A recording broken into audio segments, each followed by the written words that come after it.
নেত্রী শেখ হাসিনারে তোমরা ক্ষমতা থেকে নামাইতে চাও, এতে বোঝা গেল তোমাদের মনের মধ্যে তোমরা সততা নাই, তোমাদের সাথে আর আমরা থাকতে পারি না। আওয়ামী লীগ সম্পর্কে এদের ধারণা আছে কিনা জানি না, বঙ্গবন্ধুর আদর্শরে যে ধারণ করে এ দেশ ছেড়ে যাওয়ার মানে সব আপাতত বন্ধ রেখে আমরা বঙ্গবন্ধু কন্যারে এই ক্রাইসিস মোমেন্টে বাঁচানোর জন্য যে যার জায়গা থেকে আমাদেরই অনেকের সন্তান যারা এই আমাদের সরকারের বিরুদ্ধে আন্দোলন করতেছে, এরা নিজেরাই জানে না যে এই সরকারের পতন ঘটায় এরা যে বুঝাইতে হবে। এবং আপনারা সোশ্যাল মিডিয়াতে আপনারা দেখবেন প্রতিদিন সকালবেলা উঠে হঠাৎ করে বলে ওবায়দুল কাদের দেশ ছেড়ে ভাগছে, হঠাৎ করে বলে ব্যারিস্টার সুমন চলে গেছে, হঠাৎ করে বলে ব্যারিস্টার তাপস চলে গেছে। এইটা এদের প্রপাগান্ডা। কালকে সারাদিন শামীম ওসমান পার্টি অফিসে এরা চাইতেছে এইরকম গুজব করাইয়া এরা সরকার পতন ঘটাইতে চায়। আমার একটা বিশ্বাস 2001 সাল থেকে আমি দেখছি আওয়ামী লীগ যত চাপের মধ্যে পড়ে তত শক্তিশালী হয়ে। আওয়ামী লীগ সম্পর্কে এদের ধারণা আছে কিনা জানি না, বঙ্গবন্ধুর আদর্শরে যে ধারণ করে এ দেশ ছেড়ে যাওয়ার মানে তো মৃত্যু হইব, মৃত্যু তো আগে পরে একদিন হইবই। আদর্শের কারণে মৃত্যু হইলে এই মৃত্যু সম্মানে দেব।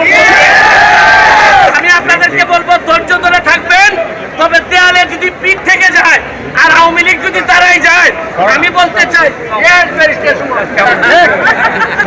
আমি যখন স্বতন্ত্র এমপি হয়েছি আওয়ামী লীগের সাথে নৌকার সাথে প্রতিদ্বন্দ্বিতা করে এমপি হয়েছি, আমারে এরা ভাবছে যে আমারে বলে এক সময় বলে যে আপনি প্রধানমন্ত্রী হয়ে যাবেন, প্রেসিডেন্ট হয়ে যাবেন, এসব বলে আমার লোভ দেখায়। কিন্তু এরা জানে না যে আমি স্বতন্ত্র এমপি হইলে আমার রক্তের মধ্যে বঙ্গবন্ধুর আদর্শ।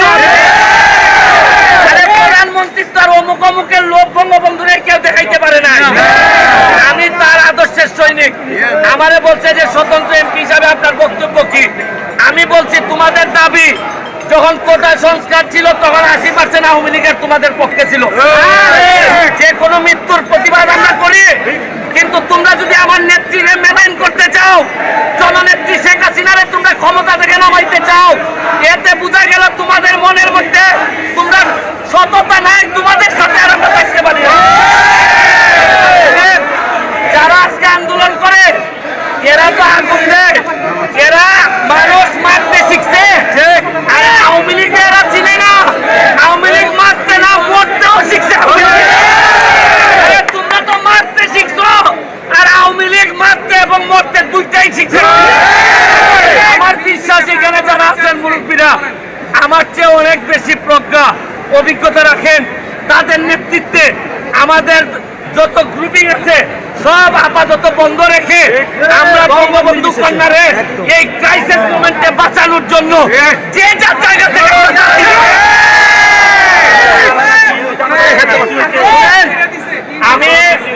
আমি এদেরকে জিজ্ঞেস করছি, তোমরা যে ক্ষমতা নিতে চাও শেখ হাসিনার কাছ থেকে, মিয়া কারা হবা? তোমরা এমপি মন্ত্রী কারা হবা? তাহলে একটা কাজ করো, তোমরা যারা সমন্বয়ক, তোমরা 100 জন না 150 জন, তোমরা এসে ক্ষমতা নিয়ে যাও। কিন্তু তোমরা তো আইসবা না, তোমরা তো এই যোগ্যতা নাই।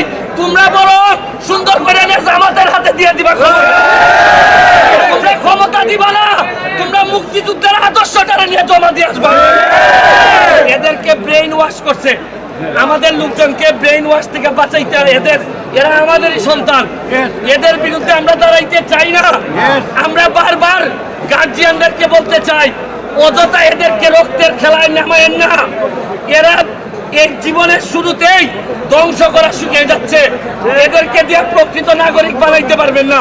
আমি যত গার্ডিয়ান আছে তাদেরকে বলবো এখনই এদেরকে আইন ভাঙার পথে নিয়ে যাবেন না। আমাদের সন্তান, এরাই হবে ভবিষ্যৎ বাংলাদেশের সন্তান। আমি বলবো জামাত শিবিরের আর বিএনপির এই প্ররোচনায় পড়ে দেশটারে ধ্বংস করবেন না। এই দেশটা জননেত্রী শেখ হাসিনার হাতে প্রায় 30 বছর আগাই গেছে, আর এদের হাতে পড়লে আরো 50 বছর পিছাই যাবে। আমি আবারও ধৈর্য ধরে নেতৃত্বের আন্ডারে থেকে এই ক্রাইসিস মোকাবেলার আহ্বান জানিয়ে আজকের মতো বিদায়।